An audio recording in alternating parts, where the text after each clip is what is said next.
네, 안녕하세요, 5학년 여러분. 오늘은 선생님이랑 국어 4단원 글쓰기 과정에서 쓸 내용 떠올리기 라는 주제로 같이 수업을 해보도록 할 건데요.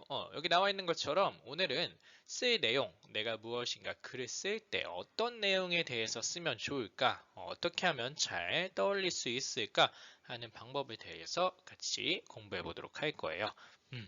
자, 여러분들 국어 128쪽을 한번 펴볼까요? 네, 128쪽을 보면 쓸 내용 떠올리기라고 되어 있고요. 1번 민재가 글을 쓰는 상황을 살펴봅시다 라고 되어 있네요. 자, 그래서 민재라는 학생이 글을 쓰는 상황이 나와 있는데 한번 볼게요. 1번부터 여러분들 같이 봅시다. 민재야, 이번 학급 신문의 시를 글을 한 편 써줘 라고 부탁을 했네요. 그래서 어떤 글을 쓸까? 그래, 내가 지난달에 겪은 일을 소개하는 글을 써보자. 우리 반 친구들이 읽을 글이니 친구들이 재미있어할 내용으로 써야겠어. 지난달에 어떤 일이 있었지? 음. 자, 민재라는 학생이 글을 쓰는 상황인데 그러면 질문에 한번 답을 구해볼게요. 1번, 민재가 어떤 상황에서 어떤 목적으로 글을 쓰고 있나요? 라는 질문이 나와 있네요. 여러분들 거기 한번 적어볼까요? 어떤 상황에서 어떤 목적으로 글을 쓰고 있나요? 그쵸? 정답은 학급 신문에 글을 실어야 할 상황이죠. 그때 자신이 지난달에 겪은 일을 소개하는 글을 쓰려고 합니다.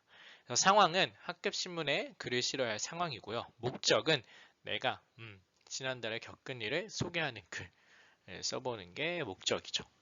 자, 그럼 민재가 읽을 사람을 고려해 세운 계획은 무엇인가요? 두 번째 질문.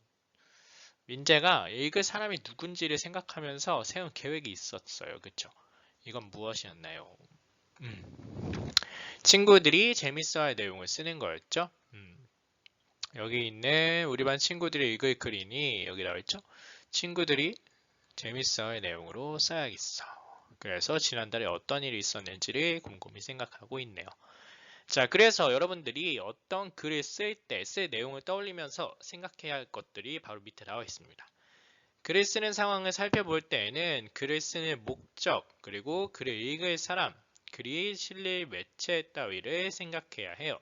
상황에 따라 주제도 달라질 수 있습니다. 라고 나와 있죠. 그래서 우리가 이제부터는 글을 쓸 때 목적과 읽을 사람, 그리고 글이 실릴 매체를 생각하면서 글을 써야 되고 상황에 따라 주제도 달라질 수 있다는 거. 여러분들이 잘 기억하면서 그 다음으로 넘어가도록 할게요. 자, 그럼 129쪽 2번.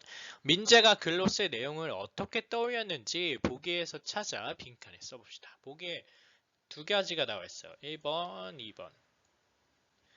1번은 쓸 내용을 몇 가지로 나누어 떠올린 거고요. 2번은 쓰고 싶은 내용을 자유롭게 떠올린 거네요. 자, 그럼 첫 번째 그림 이쪽을 봅시다. 강아지가 아팠던 일, 놀이공원에 놀러 간 일, 할머니 댁에 간 일, 딸꾹질이 멈추지 않았던 일, 친구들과 야구한 일. 자, 여러 가지 일을 이렇게 떠올렸는데 이건 여러분들 1번 방법이랑 2번 방법 중에 어떤 방법으로 떠올린 것 같나요? 그쵸? 2번 쓰고 싶은 내용을 자유롭게 떠올린 거죠. 보니까 민재가 어떤 일을 쓸까 하면서 여러 가지 생각나는 것들을 이렇게 바로바로 적어준 것 같아요. 그렇죠? 그래서 쓰고 싶은 내용을 자유롭게 떠올린 게 바로 이 첫 번째 방법이고, 그럼 두 번째 방법을 봅시다. 두 번째 방법은 이렇게 생각 그물처럼 겪은 일을 처음에 쓰고 그 다음에 이렇게 이어지고 있죠. 점점 더 뻗어나가고 있어요. 그래서 이거는 위에 보기 중에서 첫 번째 방법에 해당되겠죠. 바로 쓸 내용을 몇 가지로 나누어 떠올린다. 그래서 쓸 내용을 여기 같은 경우는 겪은 일 중에 즐거웠던 거, 그리고 힘들었던 거, 그리고 신기했던 거 이렇게 나누고 있어요. 그래서 우리가 저번에 글을 요약하는 방법에도 여러 가지가 있었죠. 그래서 이것도 마찬가지로 글을 쓸 내용을 떠올릴 때 방법이 이렇게 두 가지가 있다는 거예요. 쓸 내용을 몇 가지로 이렇게 나누어서 떠올릴 수도 있고요. 아니면 쓰고 싶은 내용을 자유롭게 떠올릴 수도 있다. 그래서 여러분들은 빈칸을 채워주면서 이런 방법들이 있구나라고 알고 그 다음으로 넘어가면 되겠습니다. 네, 130쪽을 보면은 민재는 떠올리는 가운데에서 음식 만든 경험을 글로 쓰려고 합니다. 민재가 겪은 일을 살펴봅시다 라고 되어 있네요. 민재가 결국에는 겪은 일 가운데서 음식 만든 경험을 글로 쓰려고 했대요. 자, 그럼 어떤 일을 겪었는지 거기 3번에 나와 있는 그림들을 보면서 살펴볼게요.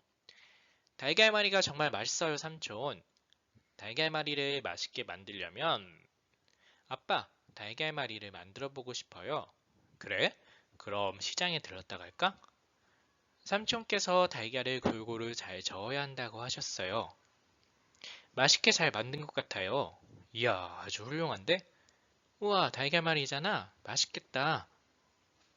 음, 자, 거기 나와 있는 그림들, 대화를 한번 같이 읽어보았는데, 대화를 보니까 민재가 어떤 일을 겪었는지 우리 같이 알아볼 수 있었겠죠. 그쵸?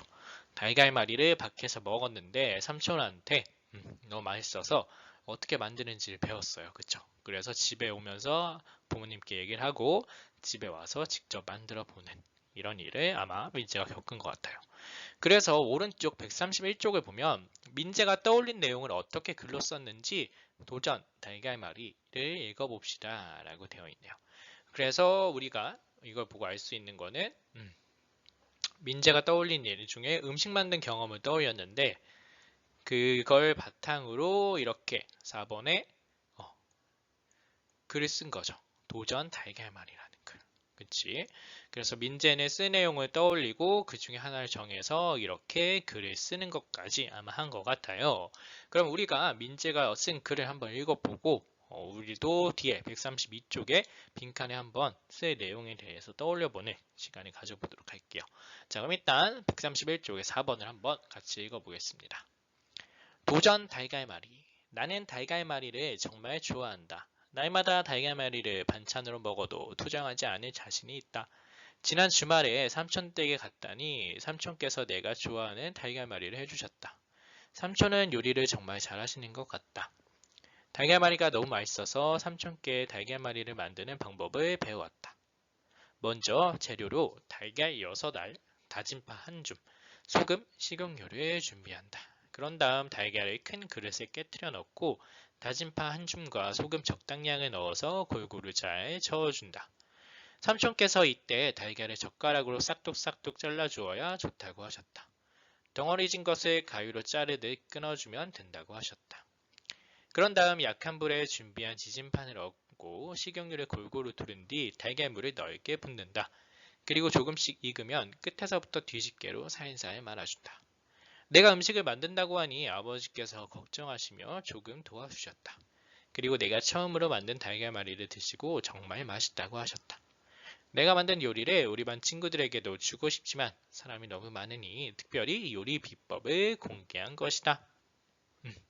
그러면서 밑에 그림으로도 이렇게 설명한 게 나와 있죠. 그래서 민재가 떠올린 일을 바탕으로 이렇게 글을 되게 잘 썼죠. 글을 잘 써서 나타내 주었는데요. 이 글을 보고 여러 가지가 우리를 알 수 있었어요. 일단 달걀말이를 만드는 방법은 누가 가르쳐줬죠? 그쵸. 삼촌이 달걀말이를 방법을 그렇게 여기 가르쳐 주었고요. 그쵸. 그 다음에는 달걀말이를 어떻게 만드는지 음식 순서들이 나와 있었고 그렇다면은 민재가 스스로 달걀말이를 만들었을 때 기분이 어땠을 것 같아요, 여러분들? 그쵸. 되게 기쁘고 즐거웠겠죠. 그래서 그런 것들도 우리가 글을 통해서 알 수가 있었어요. 자, 그러면 이제 132쪽을 여러분들이 채우고 오늘 활동을 마무리할 건데, 자, 거기 5번에 보면 겪은 일을 글로 써서 학급신문에 실으려고 합니다. 글 쓰는 상황이나 목적, 읽을 사람 주제를 정해봅시다. 라고 되어 있는데요. 일단 여러분들 여기에 글 쓰는 상황이나 목적은 다른 사람들에게 겪은 일을 소개하기 위해서 라고 써주면 돼요. 학급신문을 우리가 지금 따로 만들진 않을 거기 때문에 글 쓰는 상황이나 목적은 다른 가족 혹은 친구들한테 여러 사람들한테 내가 겪은 일을 소개하고 발표하기 위해서 라고 써주면 되고요. 읽을 사람은 가족과 친구들이 되겠죠. 다른 가족이나 친구들 혹은 뭐 선생님 이런 사람들이 읽을 사람이고 그럼 이제 주제를 여러분들이 주제를 정해야 되죠. 주제는 각자 하고 싶은 주제를 정하면 됩니다. 다른 사람들에게 겪은 일을 어떤 겪은 일을 해주면 좋을까? 내가 그동안 겪었던 일 중에 소개할 만한 일을 한번 떠올려 보고 거기에 써주면 되겠어요. 뭐 예를 들면은 주말에 이번 주말에 가족과 겪은 일, 아니면 최근에 뭐 어린이날에 내가 겪었던 일, 어버이날에 겪었던 일, 뭐 이런 것들이 있겠죠. 아니면 최근에 주말에 어떤 친구들이랑 겪었던 일, 혼자 집에서 겪은 일, 이런 여러 가지가 있을 거야. 그래서 그런 것 중에 하나를 골라서 거기 주제에 써주면 되고요. 그 다음에 이제 여러분들이 마지막으로 할 활동이 바로 6번 129쪽에 2의 보기에서 한 가지를 정해 글로 쓸 내용을 떠올려 봅시다. 자, 방금 우리가 아까 129쪽을 봤는데 거기 보기에 이 두 가지가 있었죠. 쓰고 싶은 내용을 자유롭게 떠올리거나 쓸 내용을 몇 가지로 나누어 떠올리거나. 그래서 이 두 가지 방법 중에 하나를 정해서 여러분들이 6번 빈칸에다가 쓸 내용을 떠올려 주면 돼요. 그래서 예시를 선생님이 보여줄게요. 만약에 내가 쓸 내용을 몇 가지로 나누어 떠올린다 라는 방법을 정했으면 자, 이런 식으로 여러 가지 우리 생각 그물 모양으로 크게 처음에 하나 쓰고 그 다음에 이렇게 이어서 주말에 가족과 겪은 일 중에 힘들었던 일, 힘들었던 일은 뭐 할아버지가 편찮으시고 자전거를 타다가 넘어지고, 신기했던 일은 텃밭에서 새싹이 자라고 별똥별을 봤다. 즐거웠던 일은 내가 등산을 좋아하는데 등산했던 거, 동생 생일잔치 했던 거, 즐거웠던 일. 이런 식으로 내가 이 방법을 골랐다면 이렇게 방금 전에 정했던 주제를 주말에 가족과 겪은 일 이렇게 쓰고요. 그 다음에 어떤 일들을 겪었는지 이렇게 범위를 나누어 줘가지고 여러분들이 써주면 되겠어요. 반대로 내가 쓰고 싶은 내용을 자유롭게 떠올린다. 이 방법을 고르면 여러분들 진짜 자유롭게 생각나는 것들을 거기 6번 빈칸에 쓰면 되겠죠. 그래서 이거는 여러분들 영상을 잠시 멈추고 이건 선생님 보여준 예시고 이거 그대로 하는 게 아니라 여러분들이 주제를 각자 정한 다음에 6번의 빈칸에다가 한번 적어보는 시간을 가져볼게요. 영상을 잠시 멈춘 다음에 6번을 다 채운 학생들만 영상을 재생해 주세요. 네, 좋아요. 그래서 우리가 오늘은 5번, 6번까지 채우면 우리 활동을 모두 마무리한 거였는데요. 자, 그래서 이번 시간에는 우리가 쓸 내용을 떠올릴 때 어떤 방법으로 떠올릴 수 있는지를 배우고 한번 직접 내가 겪은 일을 떠올리는 방법을 적용해서 생각해 보는 것까지 한번 해봤습니다. 네, 그래서 오늘 여러분들 국어 수업 듣느라 또 수고 많았고요. 다음 시간에 그 다음 페이지부터 같이 공부해 보도록 할게요. 자, 수고 많았어요. 안녕.